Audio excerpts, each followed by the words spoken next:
A massive yellow bulldozer roared loudly, its heavy steel blade stopping just inches away from a fragile rose garden.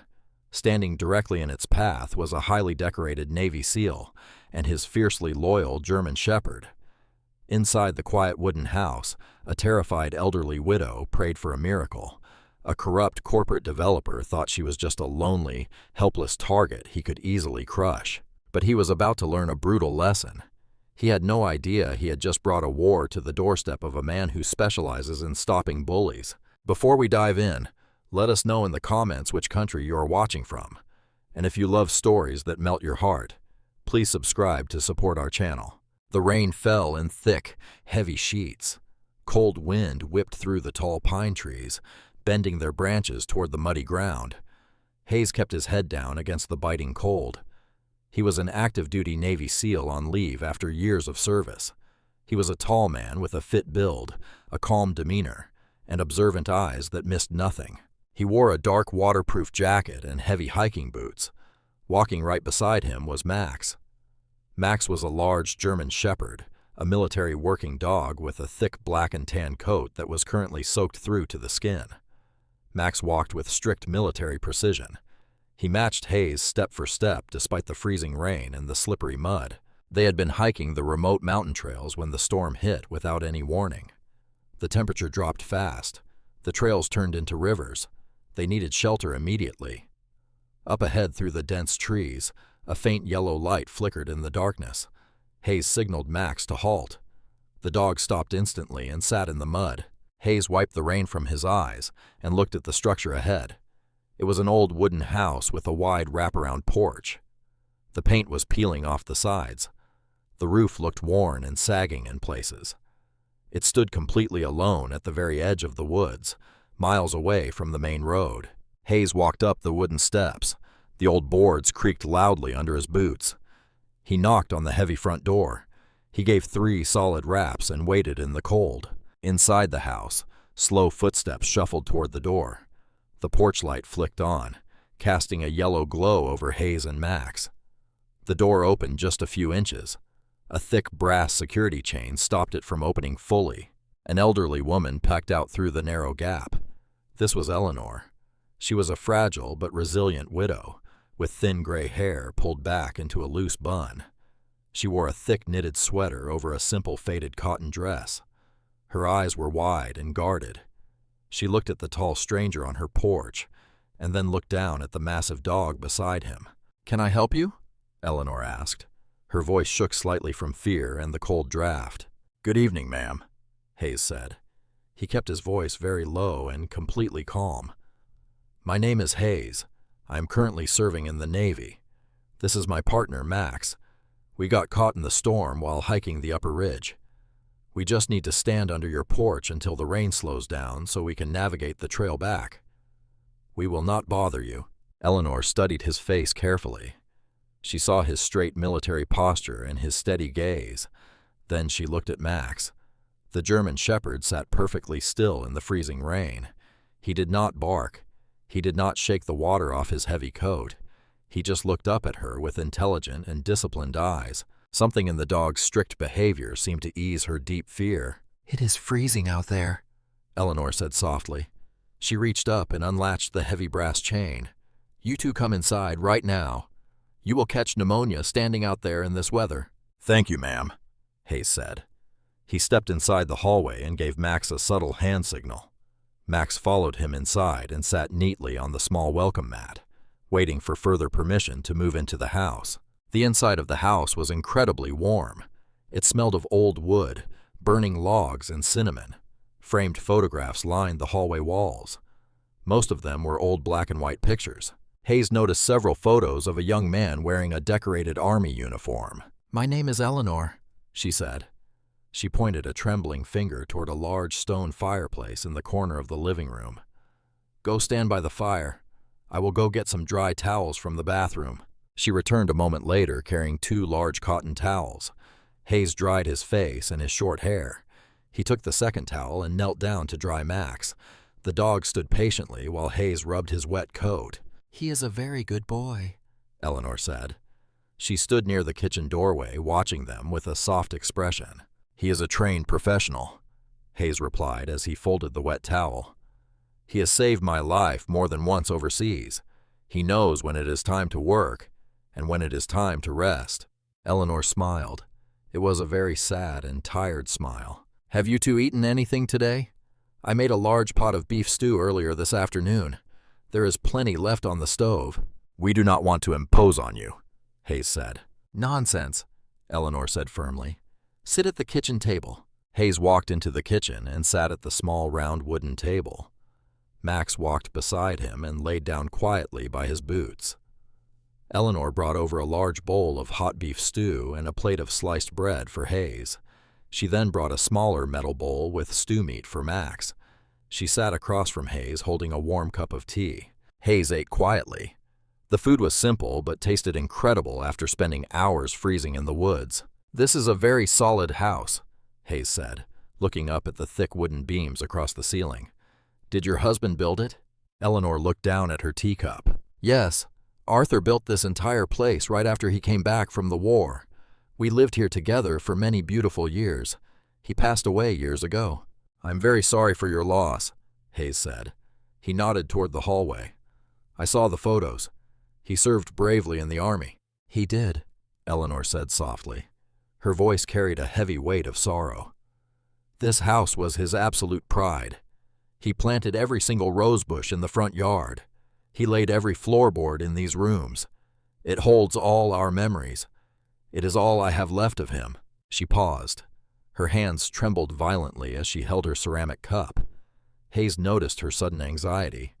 It was not just old grief surfacing. She was terrified of something happening right now. "Is someone bothering you, Eleanor?" Hayes asked directly, looking her straight in the eyes. Eleanor looked up at him. Her eyes quickly filled with tears. "A company called Apex Holdings. They want to buy this land to tear my house down and build a massive shopping center. I refused all their cash offers. But they will not stop harassing me. They call my phone at all hours. They cut my water lines recently.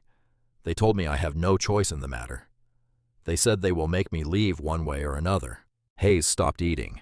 His jaw tightened instantly. He knew how bullies operated. He had spent his entire military career stopping people who preyed on the weak. "Have you called the local police about this harassment?" Hayes asked. "I tried calling them twice," Eleanor whispered as a tear fell down her wrinkled cheek. "They said it is just a civil matter. They said they cannot do anything at all unless someone gets physically hurt.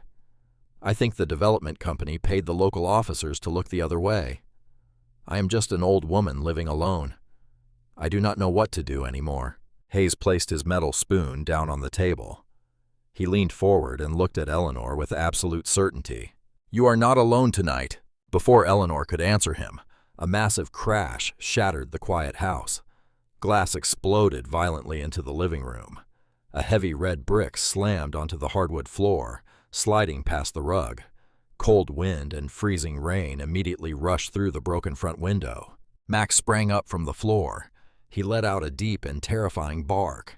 He ran straight to the broken window with his teeth bared, staring aggressively into the dark, rainy yard. Eleanor screamed in terror and dropped her teacup. It shattered into pieces on the kitchen floor. She covered her face with both hands and began to sob.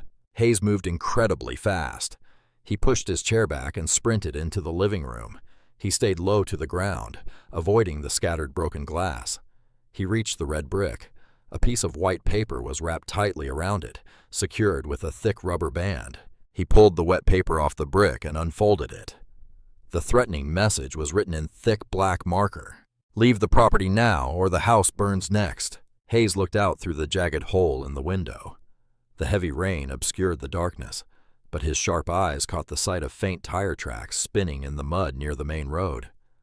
The cowards had thrown the brick and immediately driven away. He looked back at his dog. Max was still growling deeply, his muscles completely tense and ready for a command to attack. Then Hayes looked back into the kitchen. Eleanor was shaking uncontrollably, terrified inside the only home she had ever known. Hayes crushed the wet paper inside his fist. His vacation was officially over. The morning sun fought its way through the thick gray clouds. The storm from the previous night had finally passed, leaving the ground soaked and the air bitter cold. Hayes was already awake. He did not need an alarm clock. Years of strict military conditioning ensured he woke up before dawn, regardless of where he slept. He stood by the broken living room window, observing the property in the early morning light. He noted the deep tire tracks in the mud near the main road, where the attackers had fled.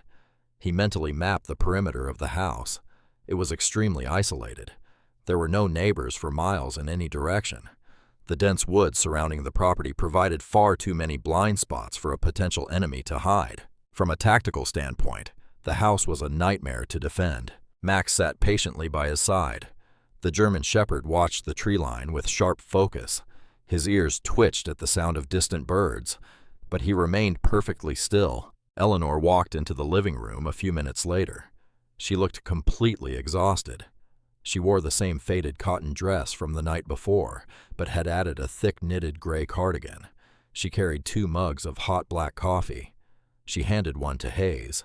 Her hands were still shaking slightly from the adrenaline and fear of the previous night. "I could not sleep," Eleanor admitted quietly. "Every time the wind blew against the roof, I thought they were coming back." Hayes took the warm mug. "Thank you for the coffee. We need to talk about your situation. If Apex Holdings is willing to throw bricks through windows in the middle of the night, they are escalating their tactics. They are moving from legal pressure to physical intimidation." Eleanor looked out the broken window at her ruined flower beds. "They want to build a massive shopping center. They bought all the land on the other side of the ridge. My property is the only piece connecting their new commercial lots to the main highway. Without my land, their entire project is useless. They offered me money at first. Then they started making phone calls. Then the vandalism started." "And the local police refused to help you at all?" Hayes asked, his voice steady but carrying a hard edge. "They say it is just a property dispute," Eleanor whispered. "They say I need concrete proof of who threw the brick. They know exactly who is doing it. The sheriff went to high school with the developers." Hayes took a slow sip of the black coffee. He was already formulating a plan. He was supposed to drive back to the city today and check into a quiet hotel for his hard-earned leave. That plan was now officially canceled. He could not leave an innocent civilian unprotected against organized criminals. The sudden sound of a heavy engine broke the morning silence. Hayes looked out the window. A large black SUV turned off the main road and drove slowly up Eleanor's muddy driveway. It stopped directly in front of the wooden porch. The engine cut off. "Stay in the kitchen," Hayes told Eleanor, pointing to the back room. "Max, stay with her." Max immediately moved to Eleanor's side and sat down, guarding her. 2 men stepped out of the heavy vehicle. The driver was a large, heavily built man. He had a shaved head, a thick neck, and wore a tight black shirt under a cheap gray suit jacket. He moved with the stiff, aggressive posture of hired muscle. The second man stepped out of the passenger side. He was clearly the one in charge of this operation. He looked to be in his late 30s. Let us call him Victor Hale. He wore a tailored dark blue suit that was entirely inappropriate for the muddy rural terrain. He had slicked back dark hair and a confident, arrogant stride. He carried a thick leather folder. Hayes watched them approach the porch from the shadows of the hallway. He recognized this exact type of person instantly. These were men who used money and fear to push vulnerable people around. These were men who had never faced actual physical consequences for their actions. Hale knocked heavily on the front door. "Eleanor, open the door. It is Victor Hale. We need to talk about your property." Eleanor looked at Hayes, terrified. Hayes nodded toward the door. "Answer it, but do not step outside. I will be right behind the wall." Eleanor walked slowly to the entryway. She opened the heavy wooden door just enough to speak through the locked screen door. "I told you to stop coming here, Mr. Hale. I am not selling my home." Victor Hale sighed loudly. He ran an arrogant hand over his slicked back hair. "Eleanor, you're making this very difficult for everyone involved. Look at your house. You have a broken window. It is drafty. It is highly unsafe. Accidents happen around old isolated properties like this all the time." Eleanor gripped the doorframe, her voice trembling with anger. "That was not an accident. Your people threw a brick through my window last night." Hale smiled a cold and empty smile. "That is a very serious accusation. Do you have proof? Because if you do not, you should be careful what you say to me. Now, I brought the final contract. The price has gone down since last week. You are costing my company time, and time is money." "I am not signing anything," Eleanor said firmly. She started to push the door closed. Hale reacted instantly with violence. He shoved his expensive leather shoe into the doorframe, preventing it from closing. He grabbed the handle of the screen door and yanked it open forcefully. "We are done playing games, old lady," Hale snarled, his polite facade completely dropping away. "You are going to sign these papers today, or I will make sure you do not have a house left to sell." Hale reached his hand out and shoved Eleanor hard by the shoulder. The unexpected physical force pushed her backward. She lost her balance and fell hard onto the wooden floor of the hallway. Hayes did not even need to issue a verbal command. Max saw the physical attack on his designated protectee. The German Shepherd launched himself from the kitchen like a furry missile. He cleared the distance in a fraction of a second. Max did not bark. He hit Victor Hale square in the chest with all of his muscular weight. Hale gasped as the breath was violently knocked out of his lungs. He flew backward off the porch and crashed hard into the muddy yard. Max landed directly on top of him. The dog pinned Hale to the ground by his shoulders, pressing his paws into the expensive suit. Max bared his sharp teeth inches from Hale's face and let out a low, terrifying growl that vibrated through the cold morning air. The hired muscle immediately reached inside his cheap suit jacket for a concealed weapon. Hayes moved. He stepped out of the shadows with terrifying speed. Before the large man could draw his weapon, Hayes grabbed his wrist. Hayes applied immediate and agonizing tactical pressure to the joint. The man yelled loudly in sudden pain. A heavy steel baton fell from his jacket and clattered onto the wooden porch. Hayes did not stop his assault. He swept his heavy boot behind the man's knee, sending him crashing face first onto the wooden deck. Hayes dropped his knee heavily into the center of the man's back, pinning him down completely. He twisted the man's arm up toward his shoulder blade just enough to let him know the bone would snap if he moved an inch. The front yard was suddenly completely silent, except for the sound of Max's low, aggressive growling. Hale was lying deep in the mud, completely frozen in absolute fear. He stared up at the massive military dog standing over his throat. "Get this animal off me!" Hale screamed, his voice cracking in sheer panic. Hayes looked down from the porch. His face was completely emotionless. His voice was cold and steady. "He is not an animal. He is a highly trained military working dog, and right now he considers you an active hostile threat. If you move your hands, he will bite your face." Hale swallowed hard. He kept his hands flat in the cold mud. "Who are you?" Hale managed to ask. "I am a friend of Eleanor," Hayes said. He pressed his knee slightly harder into the man's back, causing the giant man to groan in agony. "You are currently trespassing. You just committed a physical assault on an elderly woman. Where I come from, we do not tolerate bullies." Eleanor slowly got to her feet, holding her bruised shoulder. "Hayes, please do not hurt them." Hayes looked at Eleanor. Then he looked back down at the terrified man in the mud. "You are going to stand up very slowly. You are going to get into your vehicle. You are going to drive away. If I see you or any of your people near this property again, I will not stop my dog. Do you understand me?" Hale nodded quickly, his face completely pale. "Yes, I understand." Hayes gave a sharp whistle. "Max, heel!" Max instantly stopped growling. He stepped off Hale and trotted back up the stairs, sitting perfectly at Hayes' side. He did not take his eyes off the two dangerous men. Hayes released the man on the porch. The large man scrambled to his feet, holding his injured shoulder. He quickly hurried down the stairs. Hale crawled backward in the mud before finally standing up. His expensive blue suit was completely ruined.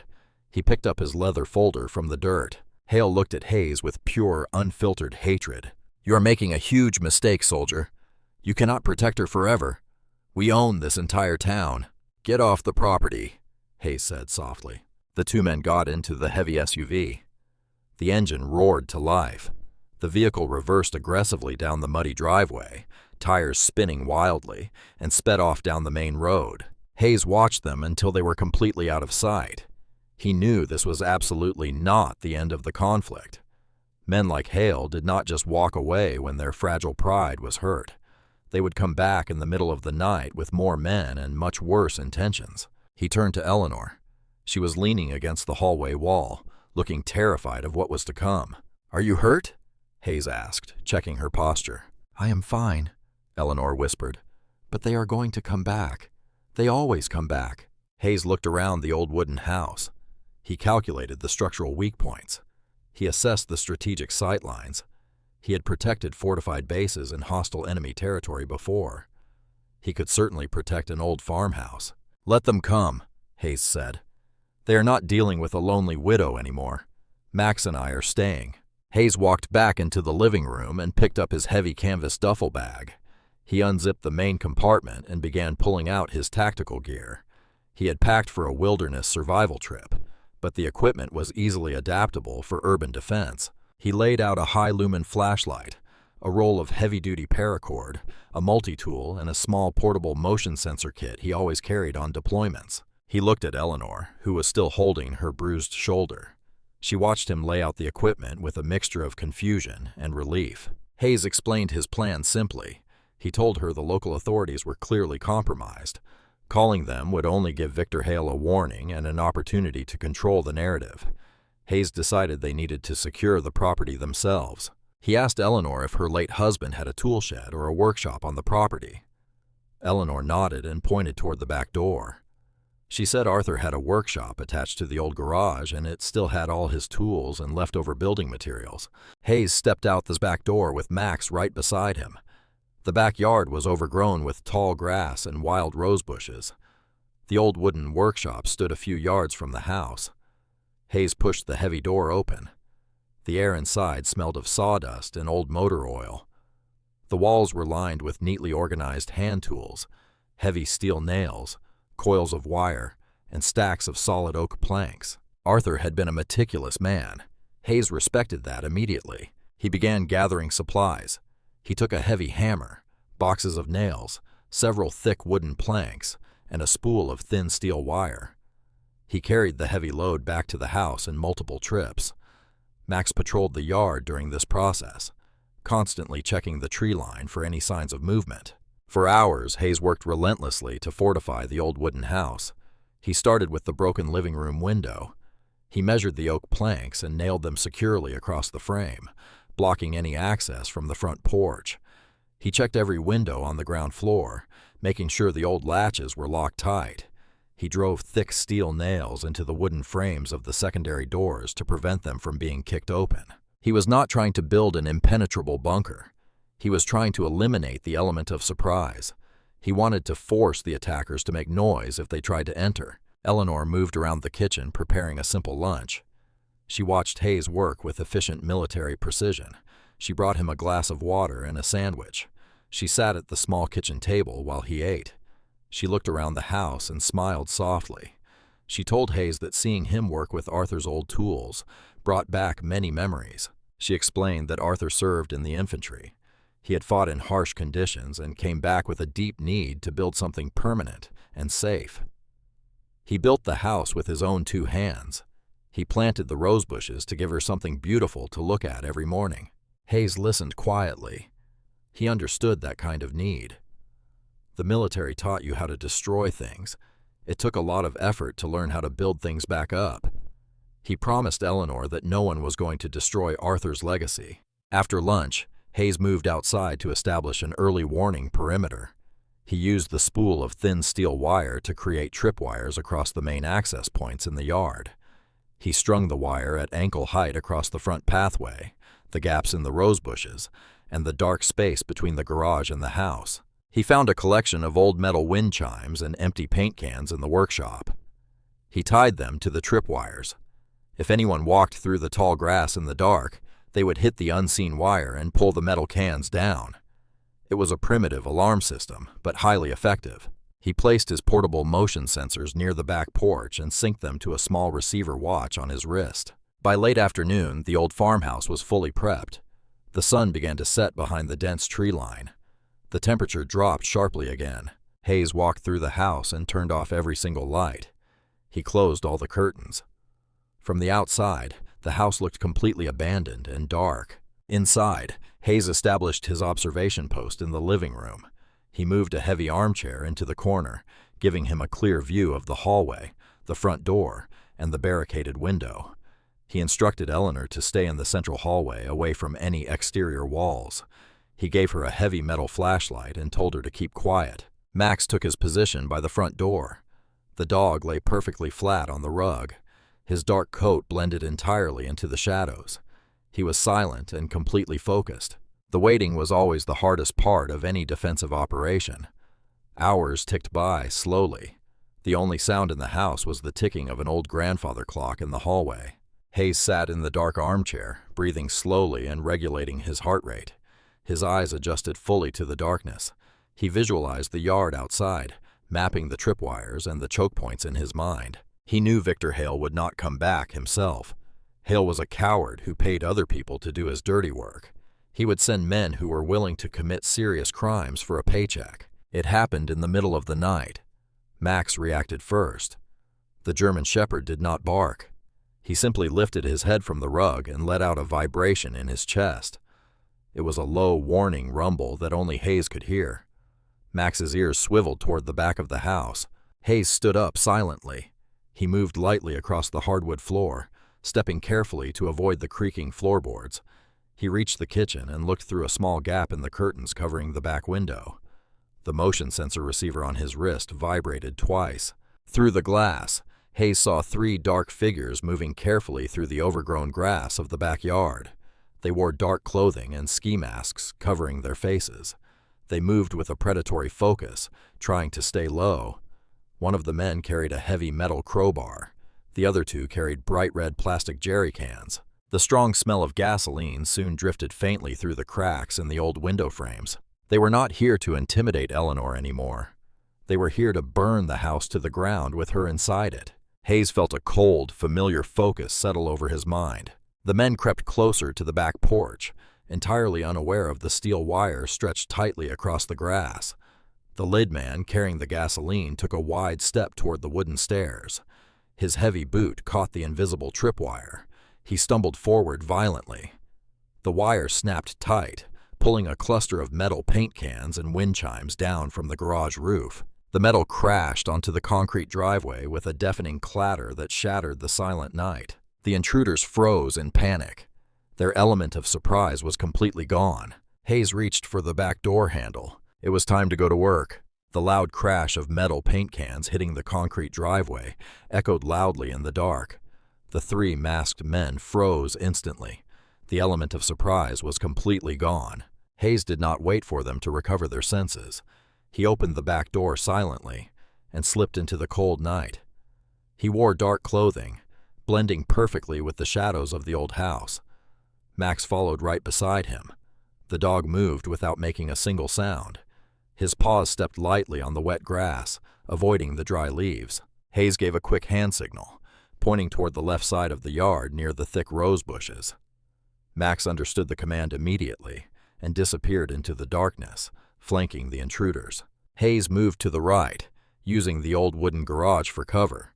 His movements were precise and controlled, born from years of intense military training. Inside the house, Eleanor sat safely in the reinforced basement. Hayes had set up a small, secure area for her earlier that evening, complete with a heavy blanket and a battery-powered lantern. She sat in an old wooden rocking chair, holding her heavy metal flashlight. The basement was damp and smelled strongly of old earth and forgotten memories. The sudden crashing noise outside made her heart race, but she remembered Hayes's strict instructions to stay down and stay absolutely quiet. She moved her flashlight beam across the dusty wooden shelves lining the brick wall to distract herself from the fear.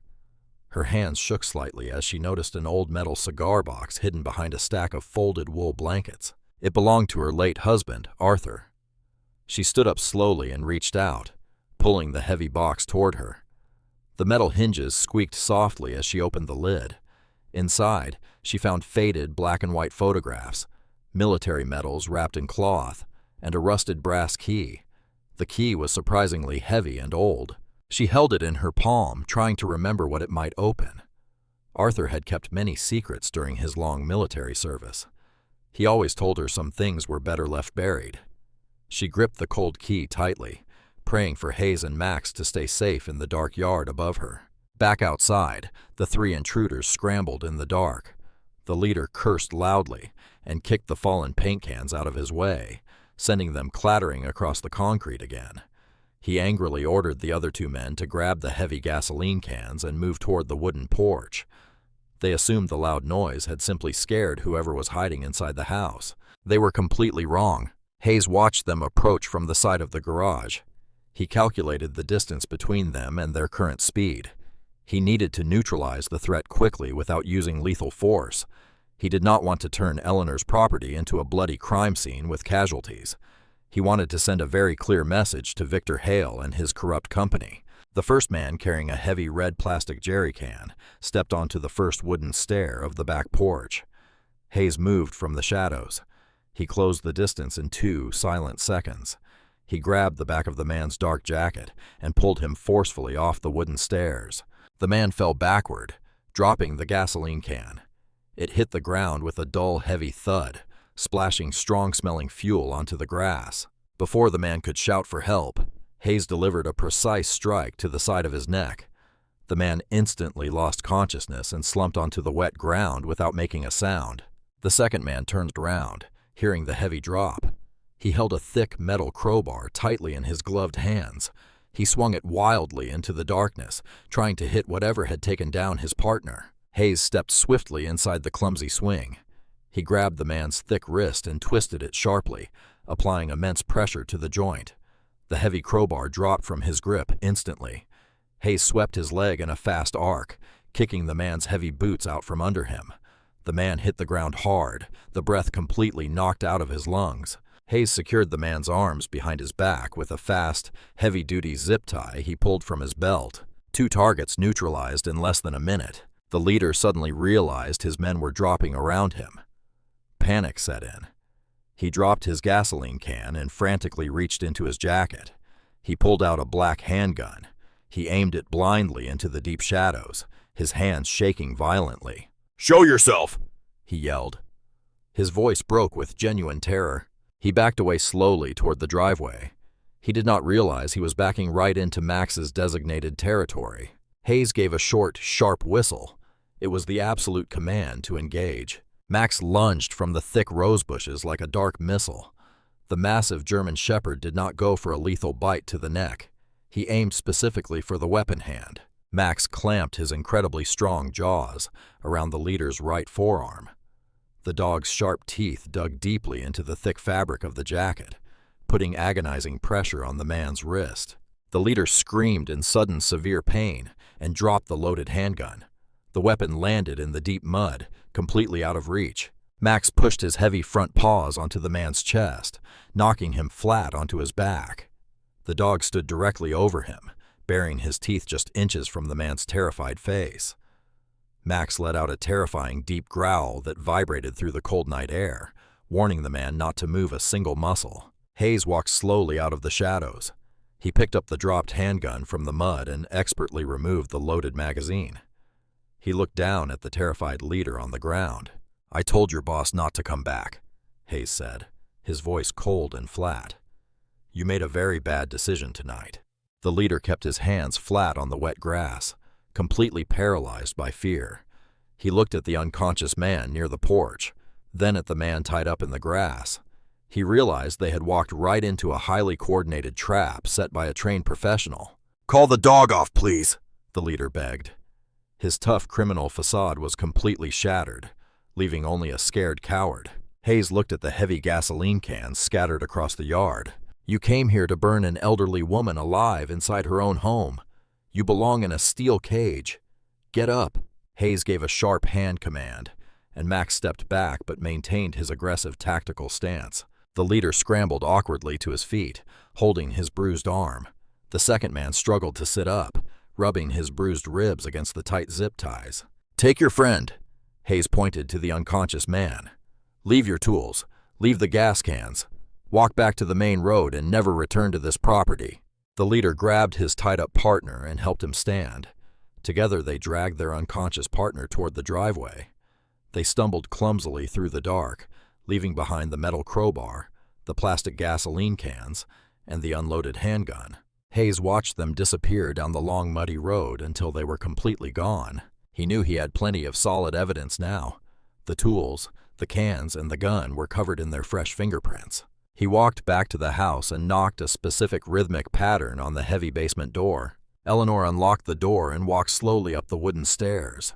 She looked at Hayes with wide, frightened eyes. "Are they gone?" she asked quietly.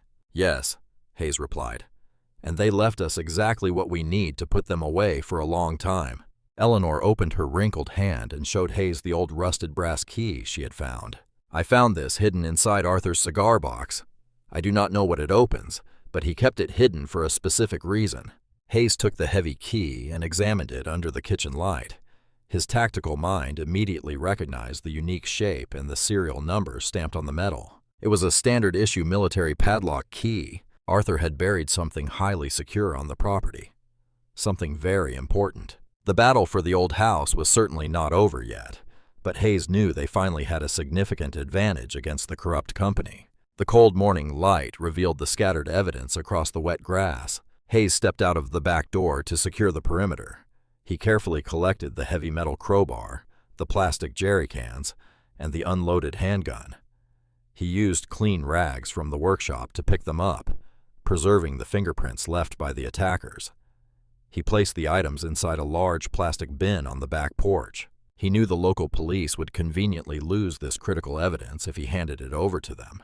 He needed outside help. Hayes walked back into the kitchen and poured a cup of black coffee. He pulled out his secure encrypted phone and dialed a number he had memorized years ago. The line rang twice before a sharp, professional voice answered. It was Grant. Grant was a former Marine JAG officer who now worked as a high-profile military defense lawyer in the city.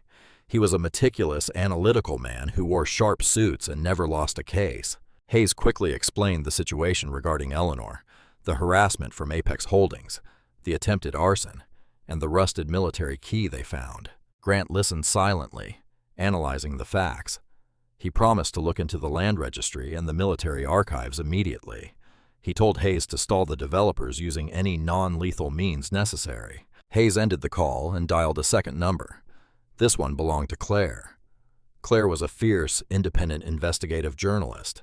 She was a relentless woman with sharp eyes, a heavy camera bag she carried everywhere, and a reputation for destroying corrupt corporations.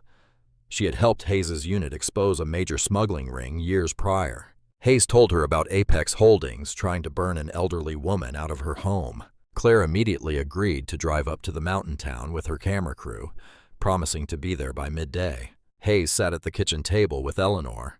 He explained that legal and media help was on the way, but they needed to hold the line for just a few more hours. Eleanor nodded bravely. She held Arthur's old key tightly in her hand, finding comfort in the cold metal. The morning passed quietly, but the silence felt incredibly heavy and tense. Max paced near the front door, his ears twitching at every distant sound. Around mid-morning, the ground began to vibrate. It started as a low rumble and quickly grew into a deafening mechanical roar. The smell of raw diesel fuel filled the crisp air. Hayes looked out the barricaded front window. A convoy of heavy construction equipment was rolling slowly down the muddy driveway.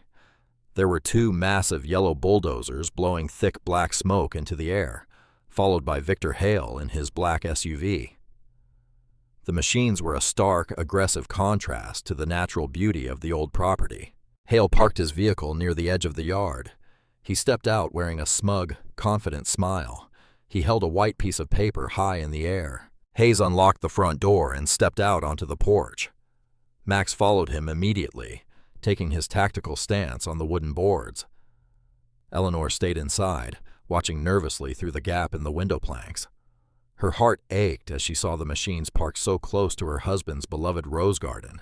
Hale walked toward the porch with two large, muscular men walking behind him. The operators of the bulldozers kept the engines running, creating a loud, intimidating noise meant to cause panic. "Good morning, soldier," Hale shouted arrogantly over the engine noise. "I told you I was coming back, and this time I brought the law with me." Hale waved the white paper aggressively. "This is an emergency demolition order signed by the town judge just an hour ago. The property has been officially condemned as a severe public hazard due to structural damage. I have the legal right to clear the hazard immediately." Hayes looked at the paper from a distance. He knew the signature was either forged or bought with dirty money. A judge could not legally condemn a house overnight without a proper structural inspection. You are trespassing on private property, Hayes said, his voice loud and clear, cutting through the mechanical roar. "That piece of paper is entirely fraudulent. If those machines cross the property line, you will be committing a federal crime. Furthermore, your men left their gas cans, their weapons, and their fingerprints all over the yard last night. The arson investigation is going to ruin you." Hale's eye twitched slightly at the mention of the evidence, but he quickly recovered his arrogant posture. "I have no idea what you are talking about," Hale yelled. He pointed at the old wooden fence separating the driveway from the rose garden. "Tear down the fence," Hale ordered the lead bulldozer operator. "Clear the perimeter right now." The massive yellow bulldozer lurched forward instantly. Its heavy metal treads chewed up the muddy ground, destroying the grass. The giant steel blade lowered slowly, aiming straight for the beautiful rose bushes Arthur had planted decades ago. Hayes did not hesitate for a single second. He walked down the wooden stairs and marched directly toward the moving bulldozer. He stepped right into the actual path of the massive machine, placing his body between the blade and the garden.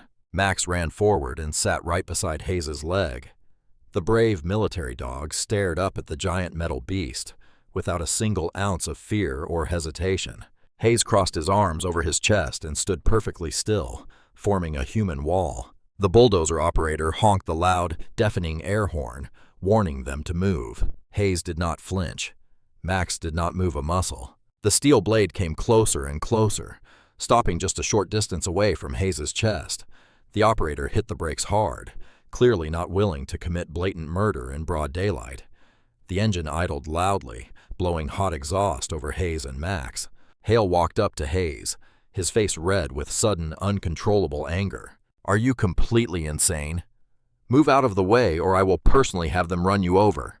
You cannot stop progress, you idiot." Hayes looked down at Hale with absolute disgust. "This is not progress. This is corporate theft, and I am absolutely not moving." Hale turned to his hired men. "Drag him out of the way right now." The two large men hesitated. They looked at Hayes's calm, deadpan expression, and then they looked at the massive German shepherd baring his sharp teeth at them. They remembered what happened to the men the night before. Neither of them stepped forward. Hale cursed loudly and pulled out his phone, dialing the local police chief. He demanded immediate arrest for trespassing and obstruction. Hayes stood firm like a solid brick wall against the roaring machines. He knew he just needed to buy enough time for Grant and Claire to arrive. He was fully prepared to stand there all day if necessary. Max let out a deep, guttural growl aimed directly at Hale, letting the corrupt developer know that taking one step closer would be a fatal mistake. The tense standoff had officially begun. The heavy diesel engines of the bulldozers continued to roar, sending thick plumes of black smoke into the cold morning air. Hayes stood absolutely still in front of the massive steel blade. Max remained seated right beside his leg, letting out a continuous low growl that vibrated through the muddy ground. Victor Hale paced aggressively back and forth near his black SUV. He held his phone to his ear, yelling at someone on the other end. The noise from the heavy machinery was deafening, but it was having an unintended consequence. The property was isolated, but the sound of roaring diesel engines and Hale shouting carried far down the mountain road. Slowly, people began to appear. First, it was an old man in a pickup truck who parked on the shoulder of the road. Then a younger couple walked up the driveway, pulling their coats tight against the chill. Within a short while, a small crowd of local residents had gathered near the edge of Eleanor's property. They stood behind the old wooden fence, watching the standoff with nervous curiosity. They knew Eleanor. They knew she lived alone. Seeing a tall stranger and a massive military dog defending her garden against a corporate bulldozer sparked low whispers among the gathered neighbors. Hale noticed the growing crowd, and his face turned a dark shade of red. He hated an audience when he was doing his dirty work. He ended his phone call abruptly and shoved the device into his suit pocket. He walked back toward the bulldozer operator and made a violent forward motion with his hand, ordering him to advance. The operator shook his head, refusing to run over a human being in front of witnesses. Hale cursed and stormed toward the main road, just as a local police cruiser with flashing lights pulled up to the property. 2 officers stepped out of the vehicle. The lead officer was Sheriff Harlan. He was a heavily built man in his late 50s with a graying mustache and a uniform that looked slightly too tight around his waist. He walked with a heavy, slow step, avoiding eye contact with the crowd. His younger deputy walked closely behind him, keeping his hand nervously resting on his duty belt. Sheriff Harlan knew exactly why he was here. He had received the call directly from Hale. He also knew his retirement fund had recently received a very generous anonymous donation. Sheriff, it is about time you got here, Hale shouted, walking quickly toward the police cruiser. I have a legal demolition order signed by the town judge. This man is trespassing and actively obstructing a lawful construction project. I want him arrested and removed from the property immediately. Sheriff Harlan nodded slowly. He did not ask to see the paperwork. He did not ask for Hayes' side of the story.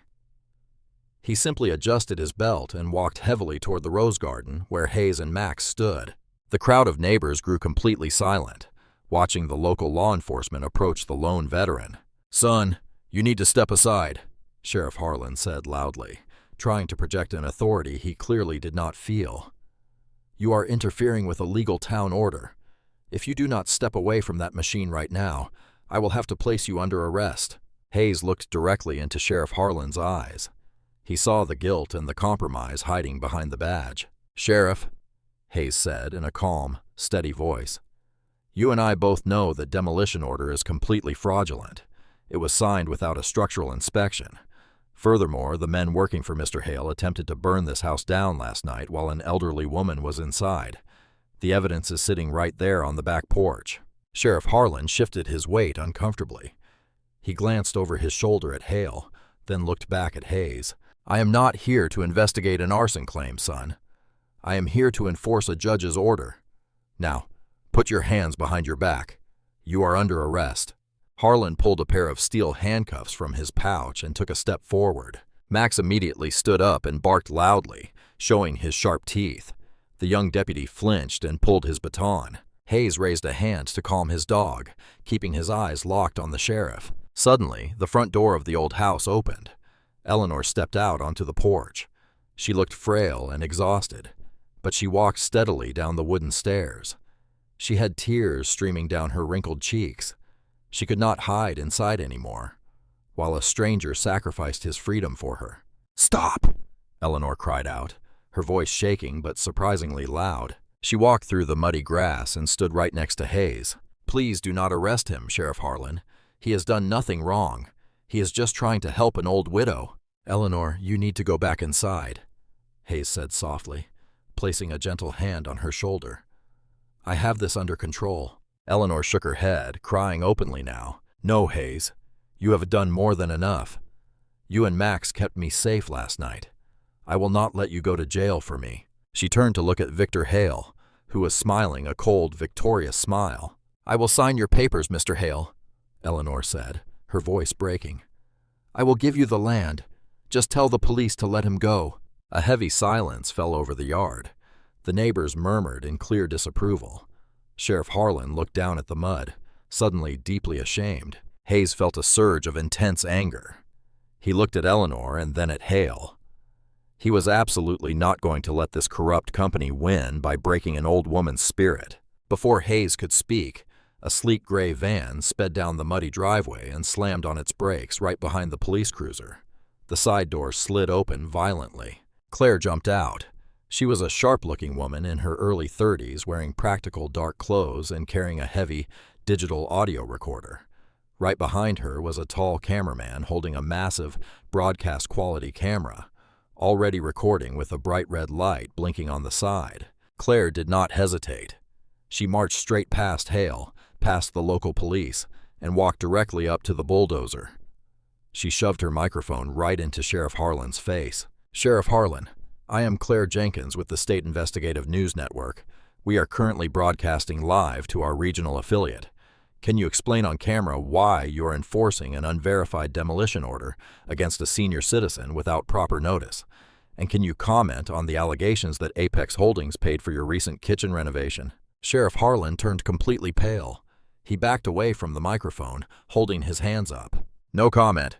Turn that camera off right now. Claire ignored him and turned sharply to Victor Hale. The cameraman followed her every move, keeping Hale perfectly framed in the shot. Mr. Hale, you are the regional director for Apex Holdings. Your hired contractors left gasoline cans and a loaded handgun on this property last night. Do you often use violent arson to force elderly residents to sell their land? Hale put his hands over his face, trying to block the camera lens. Get that out of my face. You do not have permission to film me. This is private property. Actually, Hayes spoke up, his voice carrying clearly over the idling engines. This is Eleanor's property, and she is very happy to have the press here. The crowd of neighbors suddenly started cheering and clapping. The presence of the news crew completely shifted the power dynamic. The local police were terrified of state-level media exposure. Sheriff Harlan practically ran back to his cruiser, grabbing his deputy by the arm. They got into their vehicle and quickly drove away, abandoning Hale entirely. Hale was completely trapped. He was standing in the mud, surrounded by hostile neighbors with a live news camera recording his every move. His grand plan was falling apart in real time. But Hale was a desperate man. His entire career and massive financial bonuses depended on securing this specific piece of land today. If he failed, his corporate bosses would destroy him. Panic and rage completely clouded his judgment. Hale sprinted toward the bulldozer operator. He climbed up the metal tracks and grabbed the man by his high-visibility vest. Move forward right now. Hale screamed like a madman. Run the fence down. Run the garden down. I do not care who is in the way. Do it now, or I will end your life. Oh, draw. The operator shoved Hale away, terrified by the man's absolute madness. He killed the engine, pulled the keys from the ignition, and jumped out of the cab, running toward the main road.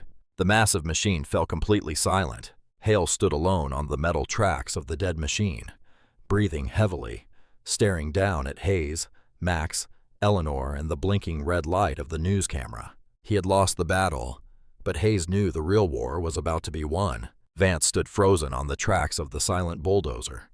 The live news camera captured his every panicked breath and nervous movement.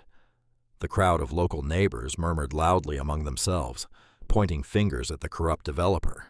Hayes knew the live media presence was an incredibly powerful shield, but it was absolutely not a permanent legal solution. Claire could broadcast the standoff to the entire state, but she could not legally stop a signed demolition order. Hayes needed Grant to arrive with the actual legal ammunition to end this fight. He checked his tactical watch. He needed to buy at least another short while to ensure his lawyer had enough time to arrive from the city. He looked down at the beautiful rose bushes Arthur had planted decades ago. They were directly in the destructive path of the heavy metal tracks. Hayes formulated a rapid plan to stall the operation publicly. He walked closer to the idling bulldozer, keeping his hands completely visible. He spoke loudly, ensuring Claire's microphone picked up every single word. "Mr. Hale," Hayes called out, "you claim you have a legal right to destroy this historic property today. If you are so absolutely confident in your legal standing, then show some basic human decency on camera. Let me dig up Arthur's prized rosebush for Eleanor before you run it over with that machine. Give me a short while to save a piece of her family history." Hale glared down at him furiously. He looked at the blinking red light of the professional news camera, and then at the angry, judgmental faces of the local neighbors. He knew he looked like a complete monster right now. Refusing a simple, sentimental request to save a widow's flowers on live television would be a total public relations disaster for Apex Holdings. "Fine," Hale snapped aggressively, crossing his arms. "You have a short while. When that time is strictly up, we are driving right over this entire garden. Get your shovel and hurry up." Hayes nodded curtly. He walked briskly back to the old wooden workshop behind the house. He grabbed a heavy steel shovel and a pair of thick leather work gloves. He returned to the front garden and positioned himself near the largest, most vibrant rosebush. It was planted firmly in the absolute center of the yard, surrounded by dark soil and decorative white stones. Max followed him closely.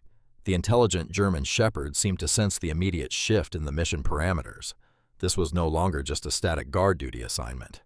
This was an active operation. Hayes drove the sharp steel shovel deep into the wet earth. He stepped on the metal blade, pushing it down forcefully into the ground. The earth was hard and packed incredibly tight by years of heavy rain and snow. He worked systematically, digging a wide circular trench around the base of the thick, thorny roots. He did not rush his work. He was intentionally wasting precious time, making sure his physical movements were slow and highly deliberate. The crowd watched the veteran work in complete silence. The only sound in the yard was the harsh scrape of the metal shovel hitting rocks, and the distant cold wind blowing through the pine trees. Max sat near the very edge of the growing hole, watching the dark dirt pile up. A short while passed. Hayes had dug down a significant depth. The roots of the old rosebush were incredibly deep and tangled. Suddenly, the steel blade struck something extremely hard. It did not sound like a regular rock. It sounded hollow and distinctly metallic. Hayes paused his digging. A sharp, loud clang echoed clearly from the bottom of the deep hole. Max immediately stood up. The massive dog jumped directly into the shallow trench and began digging frantically with his heavy front paws. Dirt flew everywhere as Max worked with intense focus and speed. "Max, easy," Hayes commanded softly. He knelt down in the cold dirt and brushed the loose soil away with his gloved hands. He revealed a flat, dark green painted surface. It was definitely solid metal. It was covered in rust and wet dirt, but the rectangular shape was unmistakable. It was a heavy-duty military trunk buried directly underneath the thick roots of Arthur's favorite roses. Hayes cleared the heavy dirt away from the thick iron latches on the front of the box. He looked back at the wooden porch. Eleanor was standing by the wooden railing, watching him intently with wide eyes. "Eleanor!" Hayes called out loudly. Bring the key. Eleanor hurried down the wooden stairs, holding the wooden railing for support. She walked through the muddy grass, holding the rusted brass key tightly in her wrinkled fist. The crowd pressed closer against the old wooden fence, trying desperately to see what the veteran had found buried in the dirt. Claire instructed her tall cameraman to step forward and zoom directly in on the deep hole in the garden. Hale leaned forward on the heavy metal bulldozer tracks, his face tight with sudden suspicion and a growing sense of dread. Eleanor reached the edge of the deep, muddy hole and handed the cold metal key down to Hayes. Hayes inserted the heavy brass key into the old iron padlock, securing the front of the military trunk. The lock was incredibly stiff from spending decades underground, but it finally turned with a loud mechanical click. Hayes removed the heavy lock and pulled the thick metal lid open. The internal rubber seal had held perfectly against the harsh elements. The inside of the dark trunk was completely dry and smelled faintly of old canvas. It did not contain hidden weapons or buried gold. It contained a thick stack of manila folders carefully sealed inside heavy, waterproof plastic protective bags. Hayes pulled the largest plastic bag out and carefully sliced it open with his pocket knife. He pulled out a thick stack of official documents bearing the heavy gold seal of the United States Department of Defense. He read the first page quickly, scanning the complex legal terminology. A small, victorious smile crossed his face. He finally understood why Arthur had kept this specific key hidden in his old cigar box. He understood exactly why Arthur had planted his favorite roses directly in this spot. The distant sound of a powerful car engine interrupted the tense silence in the yard. A sleek black sedan pulled rapidly up the muddy driveway and parked right next to the local news van. A tall man wearing a sharp, tailored dark navy suit stepped out of the black sedan. It was Grant. He carried a sleek black leather briefcase and walked with the absolute authority of a man who owned the legal battlefield. He approached the rose garden, adjusting his silver wire-rimmed glasses, completely ignoring the thick mud getting on his expensive leather shoes. Hayes climbed out of the deep hole and handed the thick stack of military documents directly to the lawyer. "You are just in time, Grant," Hayes said, wiping the wet dirt from his hands. Grant took the papers and reviewed them quickly with expert precision. His sharp eyes scanned the official military seals, the property coordinates, and the notarized signatures at the bottom of the pages. He closed the leather folder and turned directly to face Victor Hale in the blinking red light of the live news camera. "Mr. Hale," Grant said, his voice projecting loud and clear across the silent yard. "My name is Grant. I am a federal military defense attorney representing Eleanor. You claim your company, Apex Holdings, legally owns this land. These buried documents prove otherwise. Years ago, Arthur legally donated this entire property to the federal government as a highly protected military historical preserve. He retained a specific lifetime estate clause, allowing him and his wife to live here undisturbed until they pass away. The property deed your company currently holds is a complete and total forgery. You are currently trespassing on federally protected land with heavy destructive machinery. That is a severe federal offense, carrying a minimum mandatory sentence of years in a federal penitentiary. Hale turned pale white, his arrogant corporate facade completely shattered. He stumbled backward, almost falling off the metal tracks in shock. The large crowd of neighbors erupted into loud cheers and applause. The corrupt corporate empire had just completely crumbled. Marcus Vance stared at the federal military documents in absolute disbelief.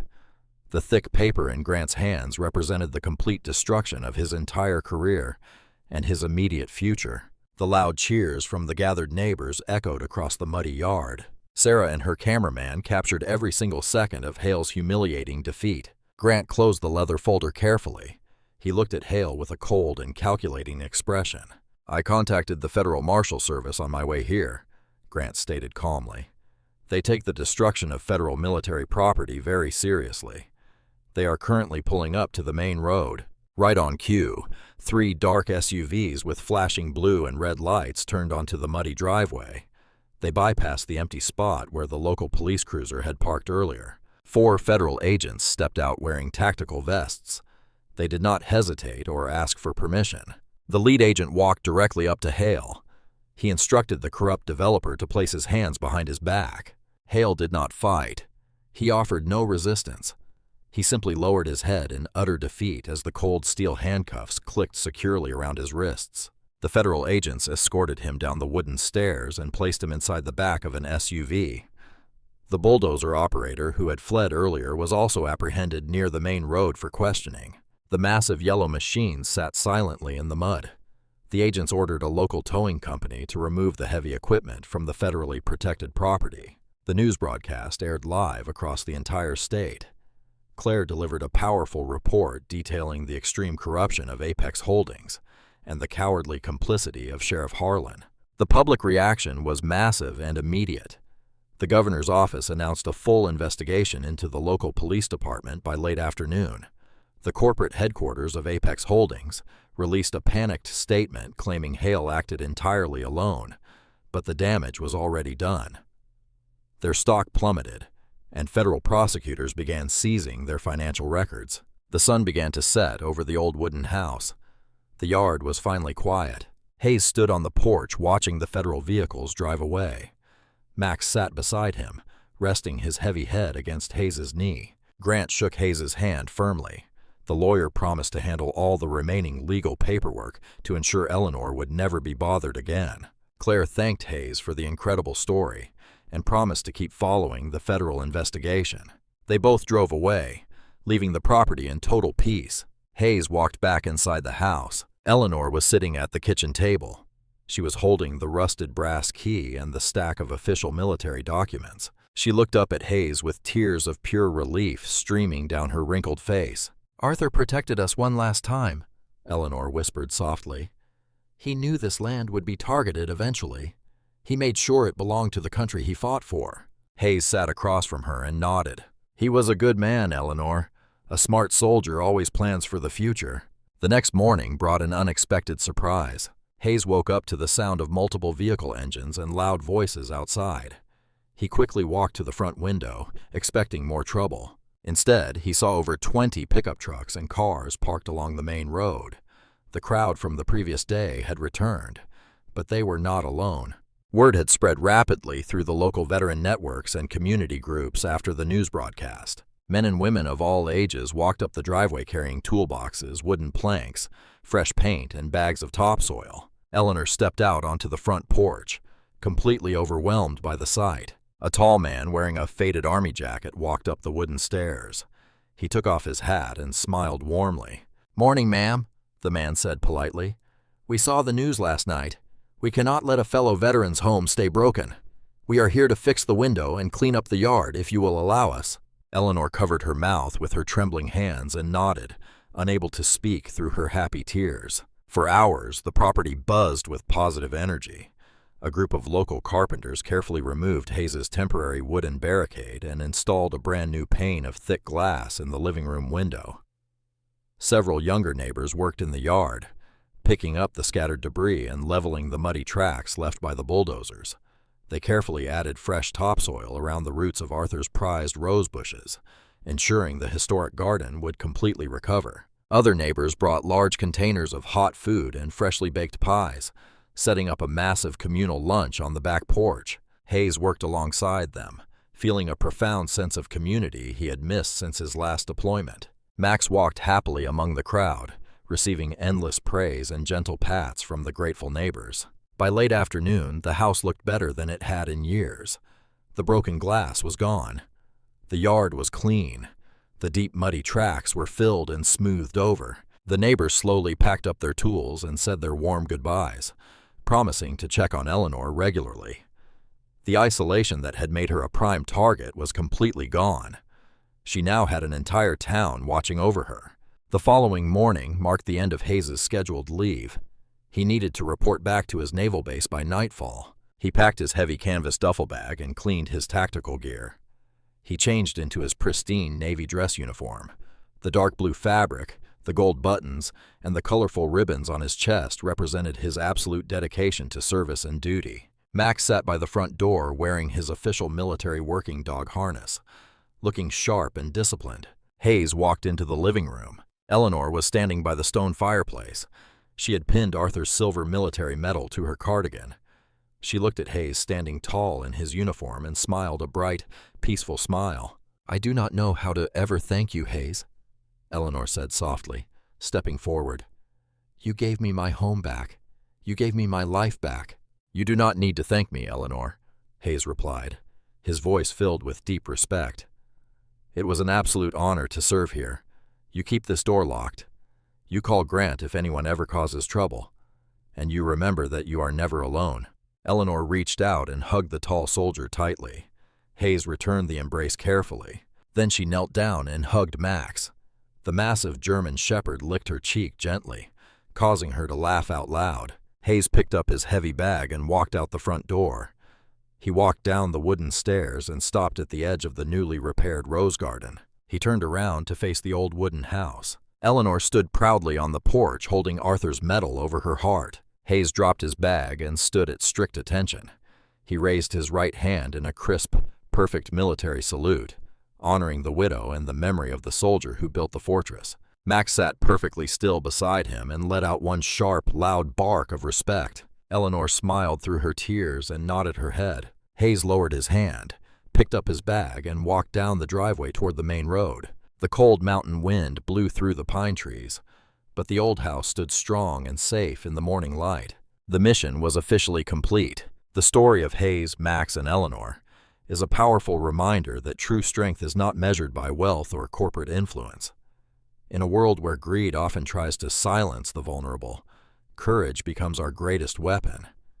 People like Victor Hale believe they can push others around without facing any consequences. But as Hayes and his loyal dog Max showed us, it only takes one person willing to stand firm to change the outcome completely.